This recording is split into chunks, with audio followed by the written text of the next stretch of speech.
Olá, tudo bem? O meu nome é Jefferson Carvalho Alvarenga e eu sou pastor da Igreja Presbiteriana do Barreto. Nós estamos numa série de reflexões na nossa comunidade intitulada Palavras de um Futuro Bom. Na semana passada nós conversamos um pouco sobre a palavra sucesso e nessa semana nós estamos refletindo sobre a palavra liberdade.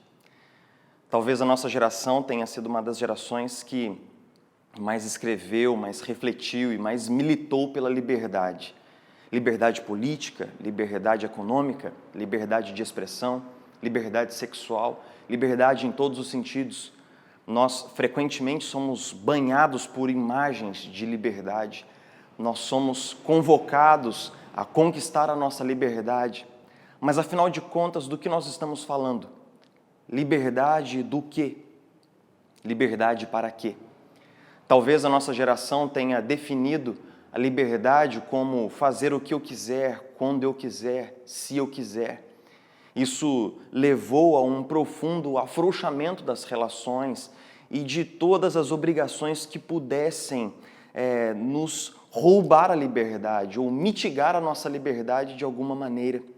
Zygmunt Bauman, em um de seus livros, ele fala que nós temos vivido até mesmo amores líquidos, ou seja, nós temos vivido amores de conveniência.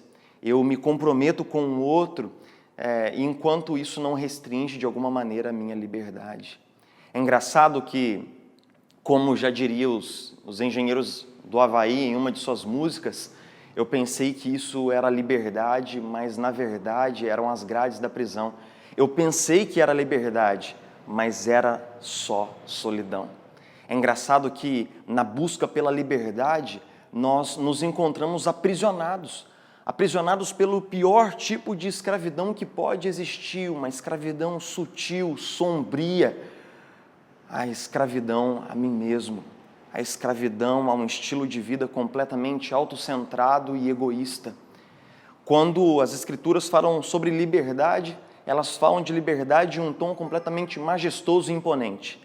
A primeira grande imagem de salvação que nós temos na Escritura é uma imagem de salvação. O povo de Deus, que outrora foi cativo no egípcio, estava agora singrando por meio do mar, passando pelo meio do mar aberto pela mão de Deus para uma vida livre, para uma vida plena sob a liderança de Moisés. Cristo nos é apresentado no Novo Testamento como o grande libertador, aquele que nos liberta do pecado, da culpa, da morte e do juízo. Mas a proposta cristã de liberdade, ela é completamente contraintuitiva. Ela vai na contramão de tudo aquilo que nós temos ouvido. Ela é de fato uma verdadeira liberdade. Por quê? Porque Cristo nos liberta de nós mesmos. Me liberta do meu estilo de vida egoísta e autocentrado para que eu possa olhar o outro, reconhecer o outro, me aproximar do outro e servi-lo. É engraçado que um dos homens que mais escreveu no Novo Testamento sobre o tema da liberdade tenha sido Paulo. Justamente Paulo, o apóstolo, que nas suas epístolas se apresentou como Paulo, o escravo de Deus.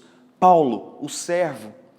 Paulo entendia que a liberdade cristã, ela não vai na direção do afrouxamento dos comprometimentos, mas ela vai na direção do serviço ao outro.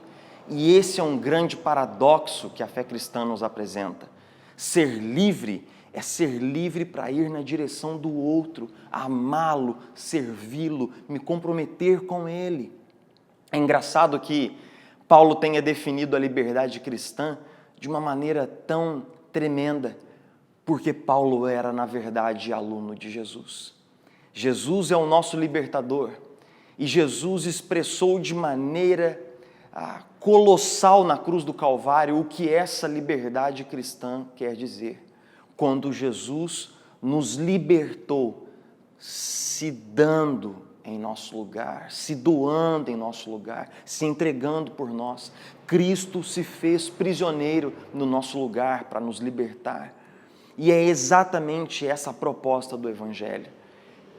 Eu gostaria que você pudesse experimentar a liberdade que o Evangelho dá. A liberdade para que nós possamos sair do nosso claustro interior, do nosso calabouço de egoísmo, para que nós possamos encontrar o outro, reconhecê-lo, servi-lo, doar a Ele a nossa vida, estender a Ele a nossa mão. Porque a verdadeira liberdade, a verdadeira vida de quem foi liberto em Cristo é uma vida de servidão a Deus e ao outro. O verdadeiro livre nas Escrituras é aquele que está pronto para servir e para lavar os pés do outro. Que liberdade bem-aventurada é essa, que nos liberta de nós mesmos, que nos leva a viver para o outro e para a glória de Deus. Eu oro para que você possa experimentar essa liberdade em nome de Jesus. Eu oro para que você possa ser liberto por Jesus Cristo, o Senhor que se fez prisioneiro na cruz do Calvário. E mais, eu espero que você possa descobrir que vida abundante é essa que está escondida em Cristo para você. Que Deus te abençoe, eu te desejo um ótimo final de semana, em o nome de Jesus. Um grande abraço.